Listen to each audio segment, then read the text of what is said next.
কাছে আমরা পৌঁছে দেওয়ার চেষ্টা করেছি বিভিন্নভাবে। তারই সর্বশেষ প্রচেষ্টা হলো এই আজকের এই সভার মাধ্যমে সারা বাংলাদেশে, এই ধরনের সভার মাধ্যমে সারা বাংলাদেশে 31 দফা জনগণের সামনে উপস্থাপন করা হয়েছে। জনগণ এই 31 দফা অর্থাৎ এই রাষ্ট্র কাঠামো মেরামত 31 দফা অর্থাৎ এই সংস্কার কার্যক্রমকে কিন্তু এদেশের জনগণ ইনফ্লুয়েন্স করে নাই। তারা বাতিল বলে কেউ ঘোষণা করে নাই, তারা কেউ বলে নাই আমরা মানবো না কিংবা মানি না। বলছে শুনছেন নাকি আপনারা? কোন রাজনৈতিক দল বলেছে? জামাত ইসলাম বলেছে? জবাবটা কেন? জামাত ইসলাম বলে নাই, হেফাজত ইসলাম বলে নাই, কোন ইসলামিক সংগঠন কিংবা রাজনৈতিক সংগঠন কিংবা রাজনৈতিক সংগঠন কেউ কিন্তু এই 31 দফাকে চ্যালেঞ্জ করে নাই কিংবা মানি না, নাও করে নাই। আমি জানি না আজকে আমার বলার পরে আবার নতুন করে কি বক্তব্য শুরু হবে এটা নিয়ে, এটা আমি জানি না। যাই হোক, আমাদের ভারপ্রাপ্ত চেয়ারম্যান দেশ নিয়ে, দেশের মানুষকে নিয়ে ভাবেন, এই 31 দফা হলো তার প্রমাণ।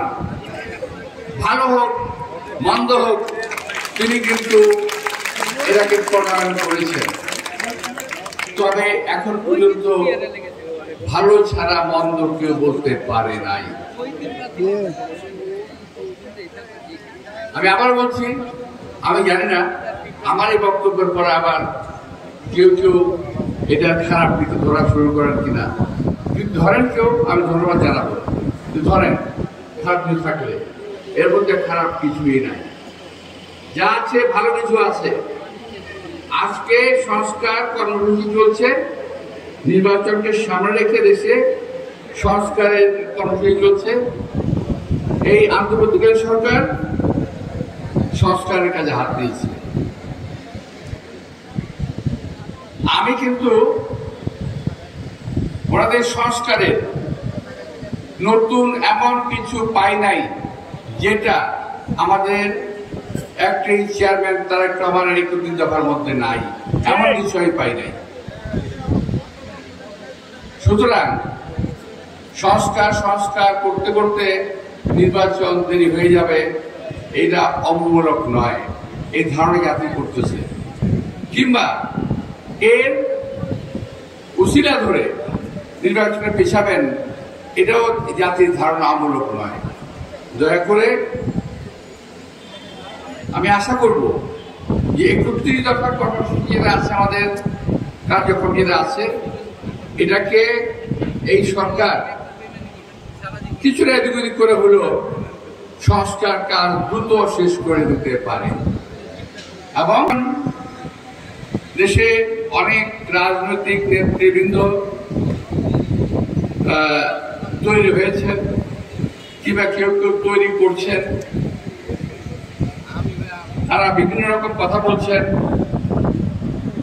যে কথার অর্থ আমাদের এই 31 দফা জাতির সামনে প্রতিষ্ঠিত করতে 23 সাল থেকে 23শে জুলাই থেকে আজকে আমি বিশ্বাস করি। আপনারা কয়েকদিনে আপনাদের সংস্কার বাস্তবায়ন করবেন এটা আমি বুঝি না।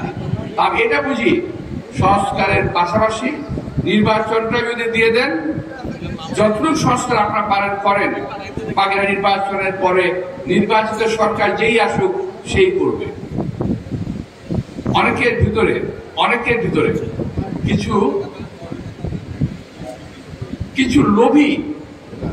কিছু লোভী রাজনীতিবিদ আছেন, কিছু লোভী রাজনৈতিক দল আছে, কিছু রাজনৈতিক দল আছে যারা শুধুমাত্র বিরোধিতার জন্য বিরোধিতা করে, কার্যকর কোনো বিরোধিতা নয়। এই দলগুলো পাকিস্তান সৃষ্টি লগ্ন থেকে, ভারত বিভক্তি থেকে শুরু করে আজ পর্যন্ত শুধু বিরোধিতাই করে গেল। দেশ প্রেমের লেশ মাত্র তাদের ভিতরে নাই। তারা দেশকে ভালোবাসে না, দেশের মানুষকে তারা ভালোবাসে না। তারা ভালোবাসে যেভাবেই হোক ক্ষমতায় থাকতে হবে, যেভাবেই হোক ক্ষমতায় যেতে হবে। আমাদের তো আপত্তি কিছু দেশের লোক যদি ভোট দিয়ে আপনাদের ক্ষমতায় নেয়, আপনাদের কি আছে? ভোটে আসেন।